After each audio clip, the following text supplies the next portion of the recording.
தடைகளை தகர்த்தெறிகிற கிறிஸ்து இயேசுவின் நாமத்தில் உங்களுக்கு என்னுடைய அன்பின் வாழ்த்துக்கள். இந்த நாளிலும் அப்போஸ்தலர் நடபடிகள் 5ஆம் அதிகாரம் 21ஆம் வசனத்திலிருந்து 25ஆம் வசனம் வரைக்கும் நம்ம தியானிக்க போகிறோம். அவர்கள் அதை கேட்டு அதிகாலமே தேவாலயத்தில் பிரவேசித்து போதகம் பண்ணினார்கள்.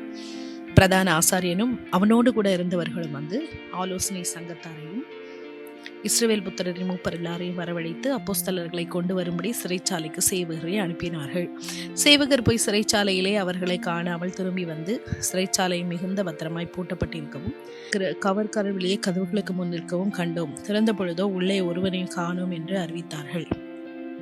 இந்த செய்தியை ஆசாரியனும் தேவாலயத்தை காக்கிற சேனை தலைவனும் பிரதான ஆசாரியர்களும் கேட்ட பொழுது இது என்னமாய் முடியுமோ என்று அவர்களை குறித்து கலக்கம் அடைந்தார்கள். அப்பொழுது ஒருவன் வந்து, இதோ நீங்கள் காவலில் வைத்த மனுஷர் தேவாலயத்தில் நின்று ஜனங்களுக்கு போதகம் பண்ணுகிறார்கள் என்று அவர்களுக்கு அறிவித்தான்.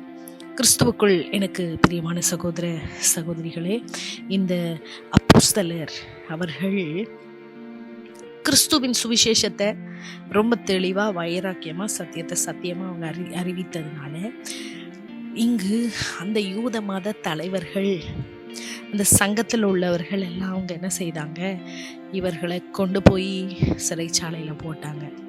சிறைச்சாலையில போட்டு சபை ஆதி திருச்சபை பெருகினதுனால பெருகி ஆண்டவருடைய வல்லமை உள்ள கரம் பரிசுத்த ஆவியானவர் சபையை நடத்தி கொண்டிருந்தார்.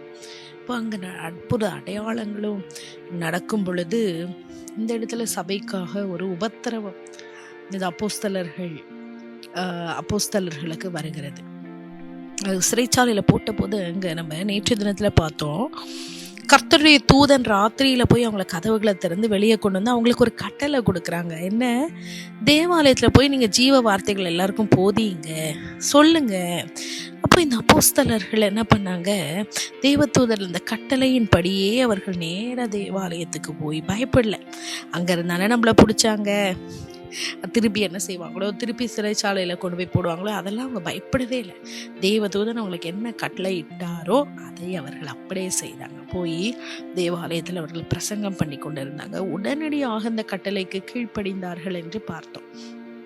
அப்போ இவங்க வெளியே வந்ததை அறியாத யூத தலைவர்கள், செனகரிப் சங்கத்தில் உள்ளவங்க எல்லாரும் என்ன செஞ்சாங்க, அவங்கள குறித்து பேசுகிறதற்காக காவலில் போடுவித்த அவர்களை குறித்து இவர்கள் கூட்டம் கூடும் போது அவங்கள அழைத்து கொண்டு வர சொல்லும்போது அவங்க அங்கே இல்லை.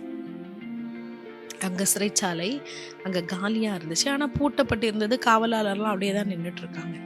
இதில் என்ன தெரிகிறது, கர்த்தருடைய ஒரு இயற்கைக்கு அப்பாற்பட்ட ஒரு வல்லமை இந்த அப்போஸ்தலருடைய வாழ்க்கையில் அவர்களை பாதுகாப்பில் அங்கு ஆண்டவர் அக்கறை உள்ளவராக இருந்தார். ஒரு தெய்வீக சக்தி செயல்பட்டதை நம்ம பார்க்கிறோம். நம்முடைய வாழ்க்கையில் கூட நம்ம கர்த்தருக்காக நிற்கும்போது நம்மளை நம்மை பாதுகாக்க தூதர்களுக்கும் கட்டளையிடுவார் என்ற வேத வார்த்தையின்படி கர்த்தருடைய கரம் நம்மை பாதுகாக்கும். நம்ம எதற்குமே பயப்பட வேண்டாம். எதிர்ப்புகளுக்கு, நம்மை அவமானப்படுத்தி நம்மை வேதனைப்படுத்துகிற எல்லா வித சக்திக்கும் கர்த்தர் நம்மை விடுவித்து பாதுகாக்கிறவராக, நம்மை ஆளுகை செய்கிறவராக அவர் இருக்கிறார். எதை குறித்து நம்ம கவலைப்படவே வேண்டாம்.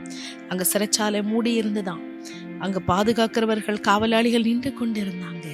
ஆனா அற்புத விதமாக இங்கு அற்புதம் நடைபெற்றது.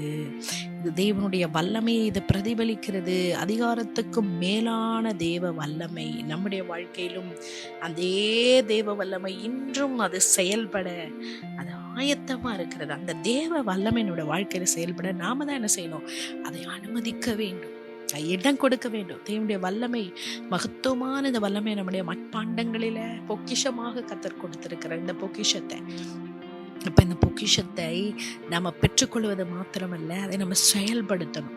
அற்புத அடையாளங்கள், அதிசயங்கள், கர்த்தருடைய மகத்துவமான வல்லமை இதன் மூலமாக மகிமைப்பட வேண்டும் என்று நம்ம பார்க்கிறோம். ஸோ இந்த தலைவர்கள் எல்லாம் இவங்களை காணணும் உடனே அவங்க ஏதோ இயற்கைக்கு அப்பாற்பட்டது நடத்திருக்கு அப்படின்னு சொல்லி அவங்க திகைத்து கலக்கத்தோடு கூட அவங்க கலக்கமடைந்தார்கள் என்று வேதவசனம் சொல்லுகிறது.